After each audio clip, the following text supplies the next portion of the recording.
오늘 말씀은 온전한 11조에 담긴 사랑이라는 말씀으로 전하겠습니다. 여러분, 내가 정말 큰 복을 받았다고 생각한 적이 있으십니까? 지난날을 돌아볼 때 정말 이것은 내가 큰 복 받았다라고 떠올리신 적이 있으십니까? 지난 2020년 10월 14일 미국 캘리포니아주에서 세계 호박 챔피언십이 열렸습니다.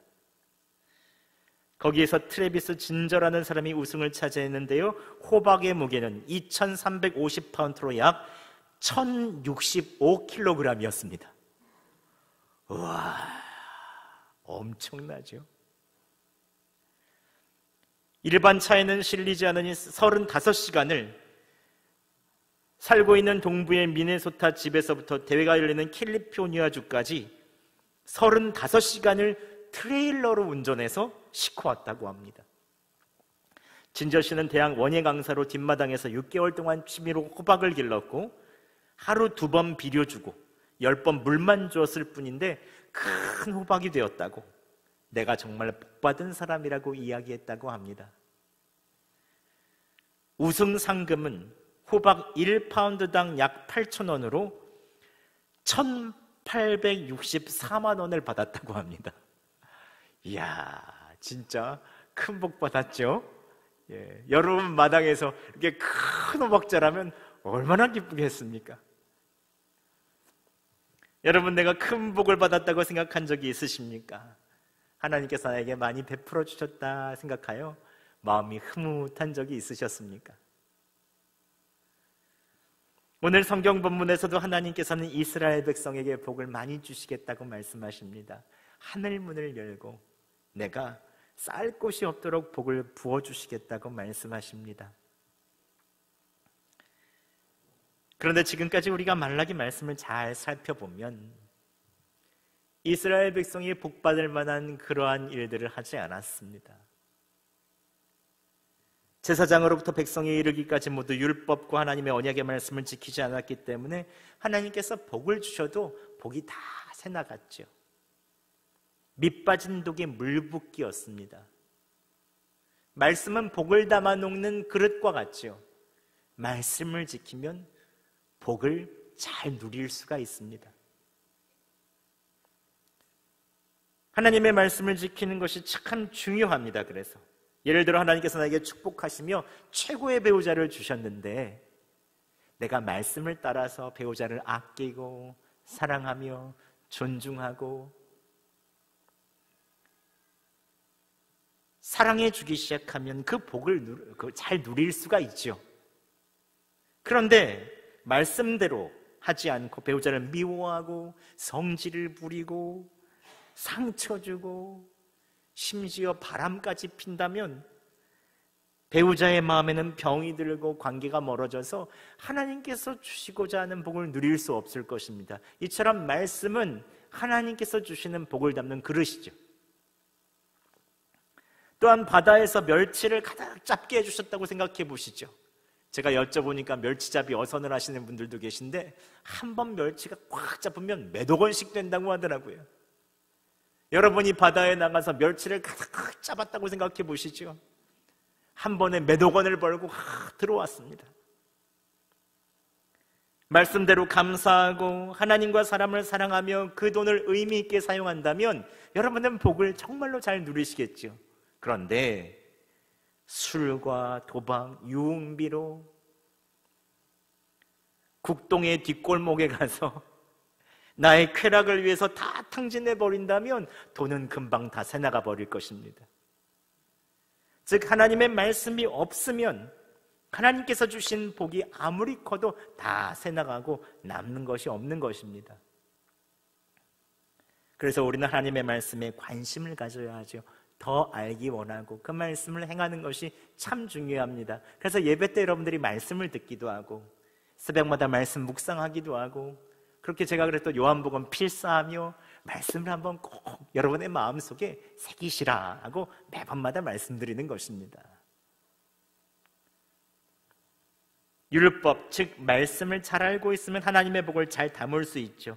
최소한 10계명으로 우리의 삶을 지킬 수 있습니다. 그러나 말씀을 모르면 무엇이 잘못되었는지를 모르죠. 기준이 없는 것입니다. 여러분, 말씀을 귀히 여기시기 바랍니다. 말씀을 행하시기 바랍니다. 오늘 하나님께서는 본문 7절에 이스라엘 백성에게 너희가 말씀을 지키지 않았다, 나의 규례를 지키지 않았다고 말씀하십니다. 7절에 만군의 여호와가 이르노라 너희 조상의 날로부터 너희가 나의 규례를 떠나 지키지 아니하였도다. 그러므로 내게로 돌아오라. 그러면 나도 너희에게로 돌아가리라 하였더니 너희가 이르되 우리가 어떻게 하여 돌아가리까 하는도다. 즉 하나님께로 돌아온다는 것은 무엇입니까? 말씀을 지킨다는 것이죠. 조상 때부터 지키지 않았던 말씀, 이제는 너희가 내게로 돌아와라. 말씀을 지켜라. 주님께서 말씀하신 것입니다.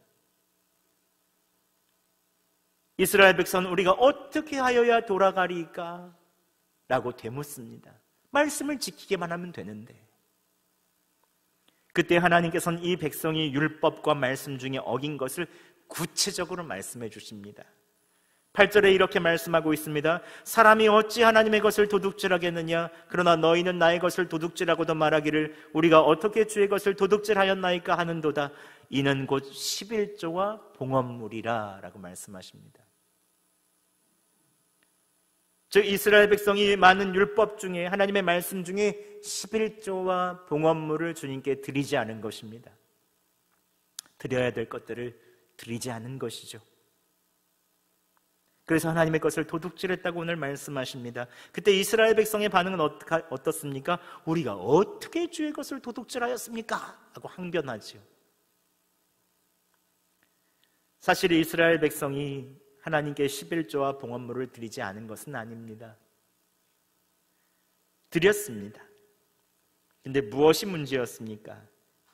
이들이 온전하게 11조와 봉헌물을 드리지 않았다는 데 있습니다. 우리가 1장과 2장에서 살펴봤듯이 당시 이스라엘 백성의 삶은 녹록하지 않았죠. 포로 생활에서 돌아온 지 100년이 지났지만 여전히 경제적으로 어려웠고 여전히 다른 나라의 지배를 받았습니다. 처음에는 온전하게 드리고 싶었겠죠. 근데 삶이 점점 어렵다 보니 현실과 타협한 것입니다. 제사장에게 돈을 주고 눈먼 것, 병든 것, 다리 저는 것, 거반 죽어가는 것을 살짝 드리기도 하고, 현실이 힘들고 어렵더라도 우선순위를 주님께 놓고 인내해야 되는데 내 형편, 내 상황을 생각하니 드려야 될 것들을 드리지 않고 가만히 있을 때도 많았습니다. 근데 문제는 계속 이 일이 반복되다 보니 이들의 중심이 하나님이 아니라 물질이 되어버린 것이죠. 물질이 기준이 되었습니다. 물질이 기준이 되니 하나님을 향한 이스라엘 백성의 마음도 식어버렸고 그의 삶은 이전보다 더 피폐해졌습니다. 우리의 삶이 어렵더라도 하나님이 계시면 소망이 있고 힘이 있고 능력이 있는데 하나님이 계시지 않으니 더 삶이 피폐해져 버린 것입니다. 그래서 9절에 주님께서 이렇게 말씀하시죠. 너희 곧 온 나라가 나의 것을 도둑질하였으므로 너희가 저주를 받았느니라. 이것은 어느 개인의 문제가 아니었습니다. 이스라엘 모든 사람들이 다 주님보다 물질을 사랑하는 데까지 이르러버렸습니다. 사실 하나님은 돈이 필요하신 분이 아닙니다. 전 세계를 창조하시고 온 만물을 지으신 주님이 무슨 돈이 필요하시겠습니까? 온전한 11조는 돈의 액수나 많고 적음이 중요하지 않습니다. 하나님께서는 온전한 11조를 통하여 하나님을 경외하는 마음을 받기 원하시죠. 11조는 단지 돈 문제를 다루는 것이 아닙니다. 우리의 삶의 주인이 누구인가를 다룹니다. 하나님이 주인인가? 아니면 돈이 주인인가? 우리의 삶의 10분의 1을 드린다고 하지만 우리의 전부를 드린다고는 마음으로 드리는 것입니다. 왜냐하면 돈은 하나님의 자리를 넘볼 정도로 강력한 존재입니다. 돈 가지고 있으면 힘이 있습니다. 지갑에도 돈이 5만 원짜리가 몇 장 있으면 든든하지만 1,000원짜리 한 장 있으면 좀 마음이 불안합니다.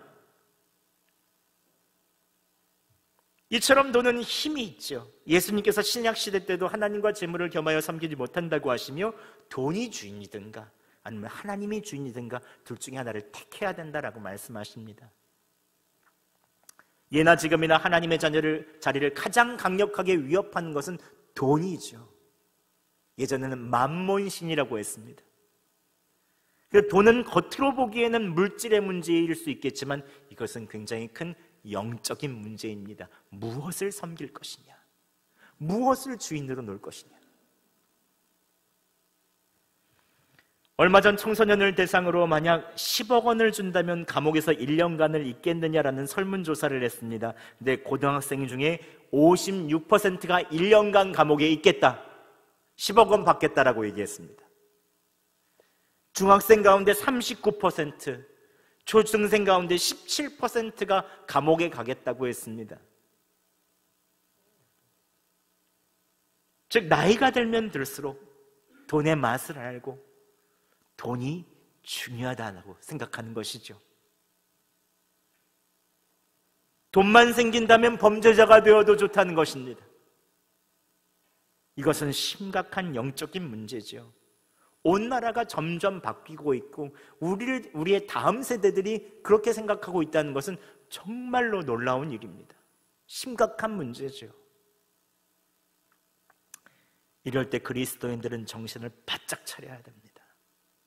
그리스도인들도 돈이 필요하기는 매한가지입니다. 하지만 돈이 우리의 삶을 결정하는 기준이 되어서는 안 됩니다. 주님이 우리의 삶을 결정하시는 기준이 되어야 됩니다. 제가 11조에 대한 메시지는 제가 여성동교회에서 목회하기 시작한 때부터 오늘 처음 합니다. 처음. 왜냐하면 11조에 대해서 설교하고 나면 꼭 시험에 드는 분이 몇 분씩 계세요. 왜냐하면 11조를 잘 드리는 분도 계시지만 그렇지 못하는 분들도 계시거든요. 살기조차 빠듯하여 어려워서 못 드린 분도 계시고 아직 믿음이 안 돼서 못 드린 분도 계십니다. 저는 충분히 다 이해합니다. 해야 하는 것은 알지만 현실이 힘들거든요.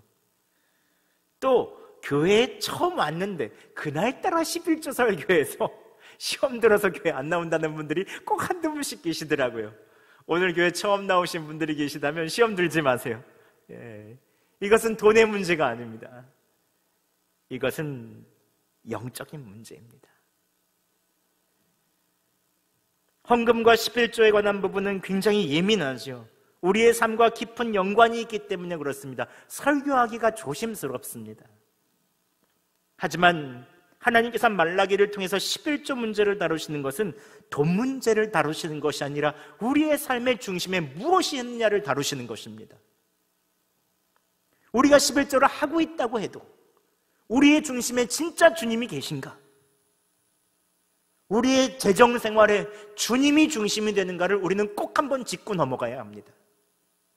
그래서 오늘 하나님께서는 우리에게 온전한 11조를 하라고 하시는 이유를 얘기해 주시고 이 말라기 말씀을 통하여 말씀해 주시는데 오늘 우리의 삶과 신앙을 이 말씀으로 다시 한번 점검해 보도록 하겠습니다. 첫 번째, 하나님께서 온전한 11조를 하라고 하신 이유는 11조는 모든 물질의 주인이 하나님임을 깨닫게 하기 때문에 그렇습니다. 하나님은 우리의 삶의 주인이십니다. 여러분 믿으십니까? 저는 성도들의 삶을 위해서 새벽에 기도할 때마다 모든 것이 하나님으로부터 왔음을 뼈저리게 깨닫습니다. 특별히 건강 문제를 위해서 기도할 때 그럴 때 많습니다. 평소에 건강하다가도 머리에 실핏줄 하나만 터져도 쓰러지는 경우가 있죠.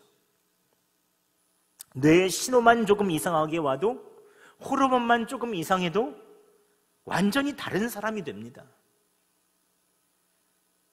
그렇게 강하게 보이고 모든 것을 할 것처럼 보여도 신경 하나, 근육 하나, 뼈 하나 다치거나 병나면 금방 연약해지고 쓰러지는 것이 사람입니다. 일할 수 있는 몸, 건강을 누가 주셨습니까? 하나님이 주셨습니다. 우리의 몸과 시간, 하나님께서 우리를 다스리지 않으시면 우리는 넘어지고 쓰러지고 맙니다. 모든 것이 하나님으로부터 왔고 하나님께서 우리의 삶의 전역을 다스리시기 때문에 우리가 여기 있을 수 있는 것이죠. 특별히 물질의 부분에 있어서도 마찬가지입니다. 내가 땀을 흘려서 돈을 벌었다고 생각하지만 사실 그 속에는 하나님의 다스림이 있죠.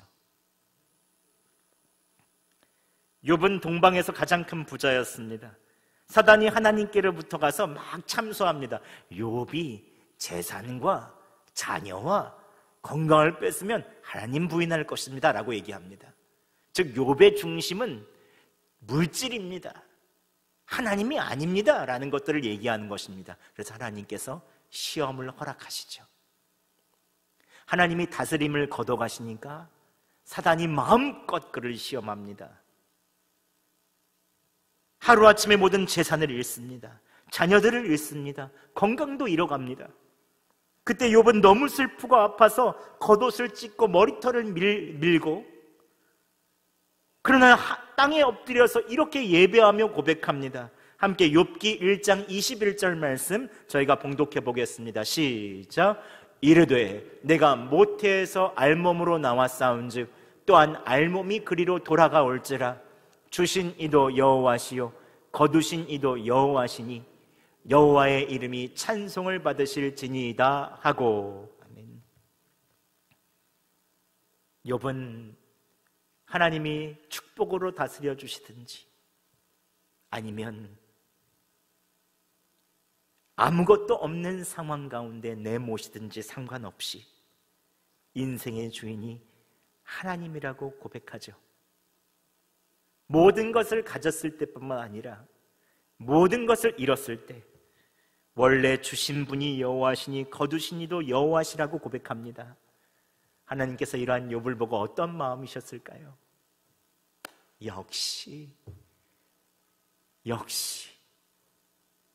얼마나 기뻐하셨겠습니까?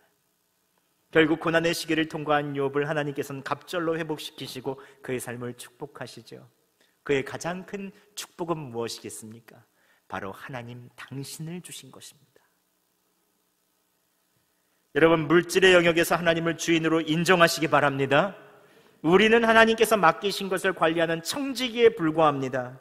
물질의 영역에서 11조나 헌금이 왜 중요한가 하면 하나님의 것을 하나님께 돌려드리는 훈련이기 때문에 그렇습니다. 이것을 내 것이라고 하면 하나님께 드리는 것이 정말 어렵습니다. 하지만 원래 하나님의 것을 다시 돌려드린다고 생각한다고 하면 이것은 그래도 해볼 만합니다. 여러분, 물질의 주인이 하나님임을 인정하고 하나님의 것을 하나님께 돌려드리시기 바랍니다. 하나님께서 우리의 전 영역을 가장 의미 있고 가장 행복하게 다스려 주실 것입니다. 또 하나님께서 우리에게 온전한 11조를 하라고 하시는 이유는 온전한 11조는 우리의 믿음을 시험하기 때문에 그렇습니다.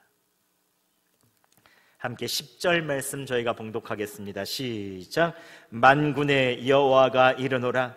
너희의 온전한 11조를 창고에 들여 나의 집에 양식이 있게 하고 그것으로 나를 시험하여 내가 하늘 문을 열고 너희에게 복을 쌓을 곳이 없도록 붙지 아니하나 보라. 아멘. 말라기에서 이 구절을 보면 오해가 많습니다. 11조 헌금 열심히 하면 물질적으로 축복받는다고 해서 이 구절을 많이 사용하지요. 교회마다 목사님들마다 이 구절 많이 사용하십니다. 하지만 전후 문맥과 상황을 보고 이 구절을 봐야지 이 구절만 보면 안 됩니다. 그럼 기복신앙 되기 쉽습니다. 11조 많이 하면 하나님께서 복 주신다.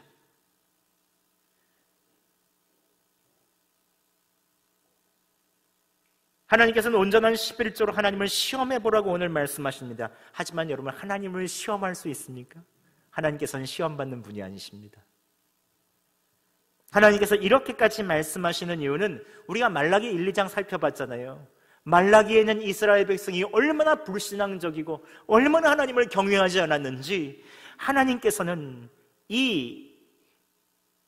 이스라엘 백성에게 자신을 시험해보라고 하시면서 11조하면 축복한다는 약속의 말씀이 아니라 불신앙적인 백성을 설득하시는 말씀입니다. 나 여호와 하나님을 좀 믿어봐라. 나를 신뢰해봐라.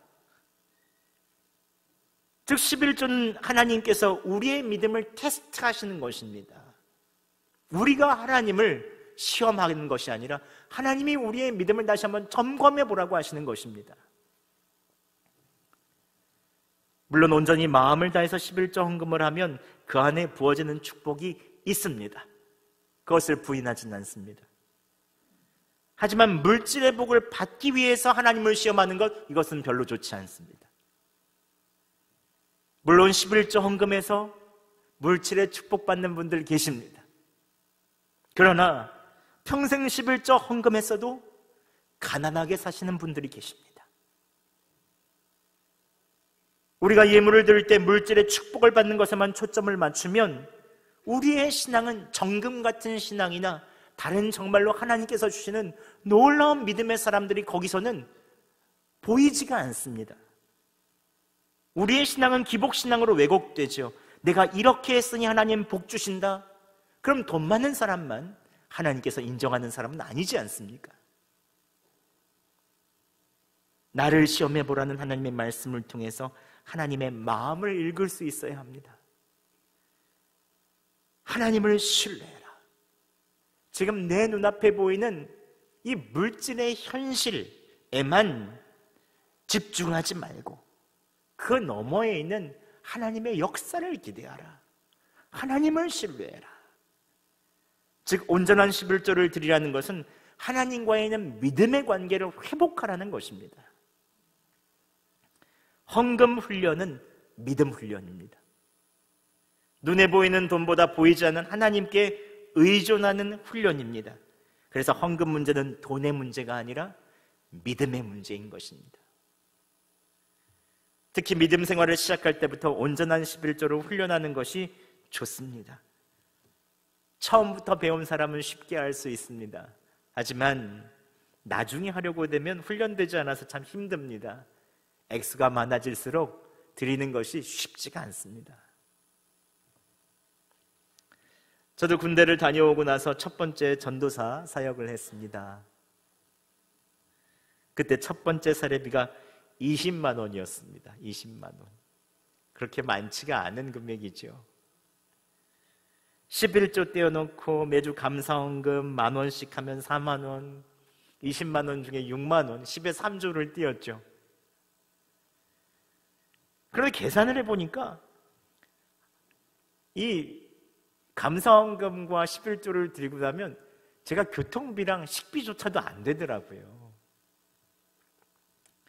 그런데 그때는 당연히 첫 사례비는 전부 다 드려야 된다고 해서 20만 원 첫 달에 다 드렸고요. 다음 달부터는 사례비 받자마자 6만 원을 먼저 딱 띄워놓고 한 달을 살았습니다. 그런데 작은 돈이니까 오히려 믿음으로 떼어놓기가 좋더라고요. 이렇게 다 드리고 나면 드릴 때는 좋은데 한 달을 사는 게 계산이 안 되는 거예요. 이거 어떻게 해야 되나? 그때부터 시간과 재정을 얼마나 아끼고 쪼개서 써야 되는지 모릅니다. 주중에 교수님 방 아르바이트하고 또 시간 남으면 도서관 근로해야 되고 기독교연구원이라는 데서 책 월간지 발송할 때 같이 가서 발송하고 우체국도 가고 학교 마치면 영어학원에서 알바하고 공짜로 영어학원에서 수업 듣고 저녁에 열심히 학교 공부하고 정말 쉴 틈이 하나도 없었습니다. 어떻게 하루가 지나가는지 몰랐습니다. 그런데 놀라운 것은 11조를 드리며 믿음의 정을 꾸릴 때 하나님께서 놀랍게 채우시는 것을 경험하게 되는 거예요. 꼭 돈으로 하나님께서 계산하셔 채우신 것은 아닙니다. 교수님 방에서 아르바이트 할 때 교수님께서 공부하라고 저에게 시간을 선물로 주시더라고요. 기독교 교육연구원에서 책 발송할 때 저를 잘 보셨던 연구원 전도사님이 제게 사역지를 소개시켜 주셨습니다. 그게 바로 창조교회, 제가 이전에 있었던 교회였습니다. 그때 교육전도사로 했던 것이 인연이 돼서 다시 한번 그쪽으로 목사님이 부르셔서 전임으로 갈 수 있었죠. 학생회에서 학생 식당을 식권을 무료로 준다고 해서 신청했는데 제가 당첨이 되어서 또 식비를 하나님께서 지원해 주셨습니다. 심지어는 그해 정말 어려워서 등록을 하지 못할 정도였는데 청년부에서 누군가 제게 등록금을 주시고 싶다고 하면서 저에게 한 학기 등록금을 채워주셨습니다. 그 외에도 정말 기막힌 방식으로 공급해 주시는데 놀라운 일이 한두 가지가 아니었습니다. 근데 제가 따져보니까 제가 드린 11조보다 수십 배 더 많은 것으로 채우셨더라고요. 금전적인 것은 물론이고 돈으로 살 수 없는 시간, 사람들과의 만남, 많은 것들을 공급하시고 넘치도록 채워주셨습니다. 그런데 무엇보다도 하나님께서 제게 주신 가장 큰 선물은 일상에서 최선을 다하는 태도였습니다.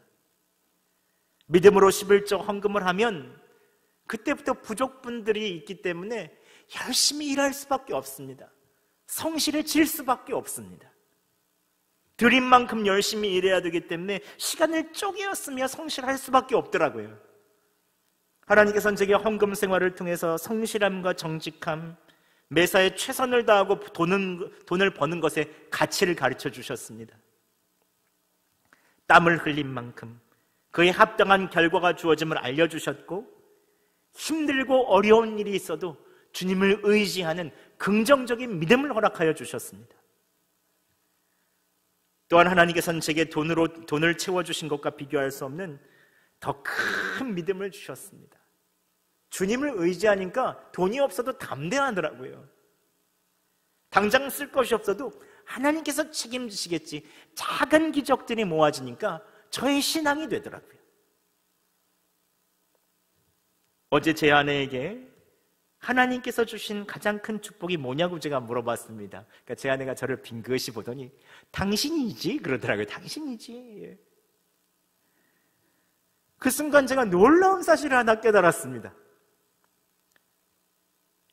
제가 하나님께서 처음 사례비를 받았을 때부터 믿음으로 드렸던 것을 기억하시고 물질의 체험을 넘어서 굳건한 믿음, 성실함, 긍정적인 성품을 주셨고, 그것을 통하여 제 아내가 저를 좋아하게끔 만들어 주신 것입니다. 별로 아멘을 안 하시네요. 예. 아니 정말로 그렇습니다. 예. 제가 만약에 믿음이 없었다면, 하나님께서 주신 저에게 있는 성품과 이 모든 일들을 통해서 줬던 성실성과 많은 일들이 없었다면 제 아내가 저를 좋아할 수 있었을까 생각이 들더라고요. 생각해보면 하나님께서는 제가 드렸던 것은 작지만 이것을 통하여 하늘문을 열고 복을 쌀 곳이 없도록 주셨더라고요. 꼭 물질로서 주님께서는 다 주시는 것은 아닙니다. 하지만 우리에게 하나님 당신을 허락하여 주심으로 모든 것을 주시는 하나님의 크신 사랑과 은혜를 우리에게 보여주신 것입니다. 여러분, 믿음으로 온전한 11조를 드리시기 바랍니다. 하나님이 먹이신다는 성경의 말씀이 그때부터 믿어지기 시작합니다. 하나님께서 작은 기적들을 우리에게 경험시켜 주실 때 하나님께서 여러분의 믿음을 강하게 하여 주시고 삶에 있어서 있는 수많은 축복을 허락해 주실 것을 여러분 축복합니다. 여러분, 말씀을 마치겠습니다. 오늘 말씀 제목은 온전한 11조에 담긴 사랑이죠. 온전한 11조를 하기 위해서 가장 필요한 것은 사랑입니다. 왜냐하면 사실 11조의 핵심을 곰곰이 들여다보면 그 핵심은 예수 그리스도십니다. 예수님은 우리를 사랑하셔서 자신의 몸과 생명을 다 내어주셨죠. 우리를 위해서 고난당하시고 찢기시며 아낌없이 모든 것을 다 허락해 주셨습니다. 우리가 드릴 수 있는 것은 그런 구원의 사랑과 은혜의 사랑에 감사해서 응답해서 드리는 것입니다. 그 사랑이 없이 어떻게 우리가 드릴 수 있겠습니까? 지난주 김종명 선교사님이 폴란드에서 우크라이나 전쟁 난민들을 돕는데 기적과 같은 일이 계속 일어난다는 거예요. 비가 온다고 했는데 비가 안 오고 화창하게 개었다는 거예요. 저희가 새벽 기도 때마다 기도했거든요. 좋은 날씨 주시도록. 또 그뿐만이 아니라 이제 난민 대피소에서 사람들이 다 없고 유럽 각처로 이제 흩어지기 때문에 열차역에 사람들이 제일 많대요. 그래서 열차역에다가 와플과 많은 먹을 것들을 만들어 놓고 그 사람들을 위로하고 복음 전하기 위해서 거기서 딱 부스를 차려놨다고 합니다. 근데 사실 폴란드 프레미실역에 법이 까다로워서 다른 단체들은 옆에서 무엇인가 하려고 해도 할 수 없었다는 거예요. 근데 저희가 기도했잖아요. 그 사역을 위해서. 김종명 선교사님이 차려놓는 그때에 그 시의 시장이 지나가서 그곳을 통해서 뭐 도와줄 게 없냐고 물어봤더라는 거예요. 그래서 김종명 선교사님이 역사에서 전기와 자리 모든 것들을 좀 필요한 것들을 해달라고 했더니 필요한 모든 것을 다 도와주겠다고 했대요. 그리고 또 음식을 팔기 위해서는 보건 허가증이 있어야 됐는데 그 시에 보건부 부장을 보내가지고 음식을 파는 허가증을 급히 만들어줬다고 합니다. 열차를 기다리는 동안 정말 줄이 길게 서서 많은 사람들이 있었는데 이분들을 위로하고 복음을 전하고 그 안에서 와플과 빵을 만들어주고 커피를 만들어주면서 다 위로했다는 거예요. 저희가 지난주에 헌금한 것이 온라인으로 다 들어갔고 1차로는 그곳에 우크라이나에 있는 사람들에게 식량으로 먼저 보냈고 그리고 나머지 부분에 있는 헌금의 금액을 가지고 역사에서 있는 정말로 힘들고 어려운 사람들을 다 위로하는데 사용되게 된 것입니다. 우크라이나 사람들이 너무 감사하다고 큰 힘과 위로가 되었다고 선교사님이 거기 태극기를 딱 꼽았는데 코리아 착 엄지척을 다 이렇게 했다는 거예요. 여러분, 여수에서 수억 마일이 떨어진 폴란드에서 이런 일이 가능할 수 있는 것입니까? 하나님의 나라를 위해 사랑을 담아 온전히 헌금한 여러분들의 정성이 있기 때문에 작년에는 그 차량을 지원해서 차량을 사서 그곳으로 이동까지 할 수 있었고 올해 헌금으로는 가장 힘들고 어려운 사람에게 그 예수 그리스도의 사랑을 온전히 다 전해줄 수 있는 것입니다. 어떤 돈들은 사람을 해치는 데 쓰이고 자기 욕심을 위해서만 쓰이지만 우리가 헌금한 돈은 사람을 살리고 위로하는 데 쓰여지니 얼마나 감사한 것입니까? 헌금 속에는 하나님의 사랑이 담겨 있는 것입니다. 그 사랑을 우리는 나타내야 합니다. 오늘 온전한 11조를 드린 백성에게 하나님께서 약속하신 마지막 말씀은 깊이 와닿습니다. 함께 12절 말씀 저희가 봉독하겠습니다. 시작. 너희 땅이 아름다워짐으로 모든 이방인들이 너희를 복되다 아니라 만군의 여호와의 말이니라. 아멘. 온전한 11조를 드리고 그 속에 사랑과 믿음을 담을 때, 하나님이 물질의 주인임을 선포할 때 하나님께서는 우리의 땅을 아름답게 만들어 주시는 것입니다. 저는 여성동교회에 있는 모든 분들, 후이드린 모든 분들의 삶을 축복하여 주셔서 하나님께서 여러분의 가정과 모든 삶을 아름답게 만들어 주시길 간절히 바랍니다. 주님을 주인으로 삼으세요. 그리고 그 안에 믿음을 담으세요. 사랑을 담아 주님께 예물을 드리세요. 그때부터 하나님께서 여러분의 삶을 아름답게 만들어 주시고 여러분의 삶의 하늘문을 열고 많은 은혜와 축복을 허락하여 주실 것입니다. 함께 오늘도 우리가 찬양하고 우리 함께 기도하도록 하겠는데요. 오늘 우리가 불렀던 이 찬양, 우리에 있는 삶은 비록 어렵고 힘들지만 우리에 있는 모든 삶의 시간 속에 주님의 뜻을 알게 되게 해줬던 이 찬양 함께 하도록 하겠습니다. 고단한 인생길, 고단한 인생길, 힘겨운 오늘도 예수 내 마음 아시네. 지나간 아픔도 마주할 세상도 예수 내 마음 아시네. 하루를 살아도 기쁨으로 가리.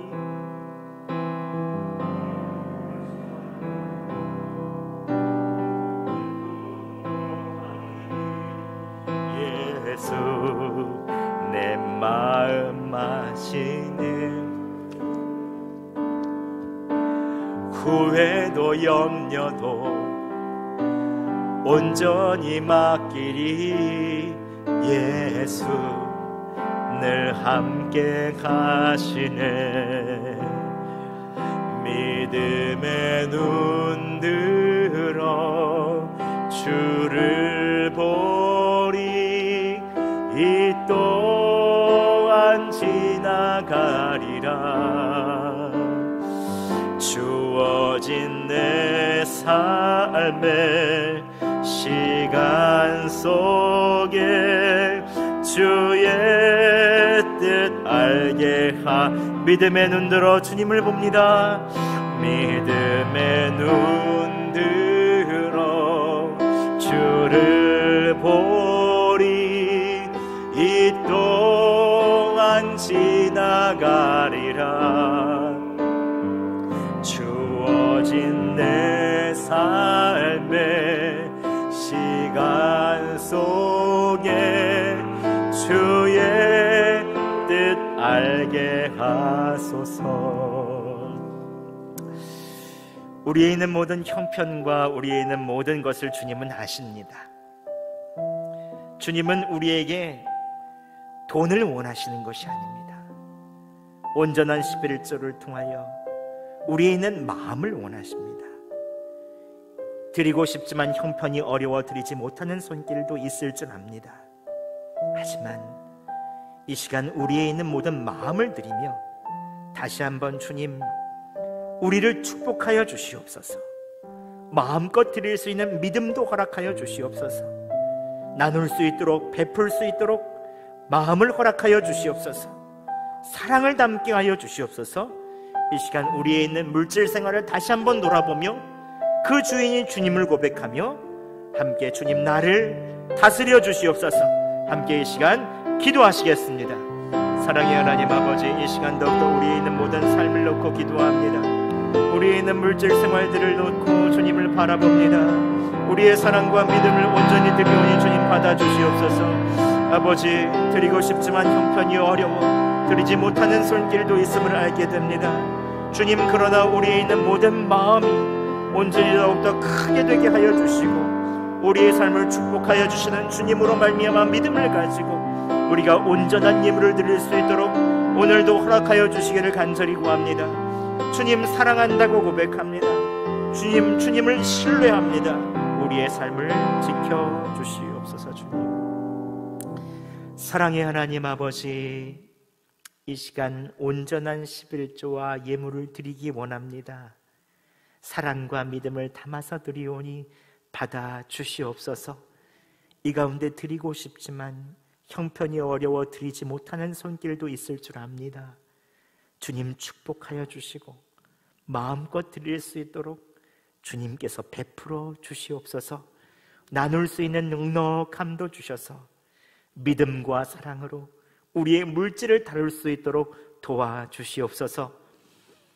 이 예배도 마음을 담아 여호와께 온전한 예물을 드립니다.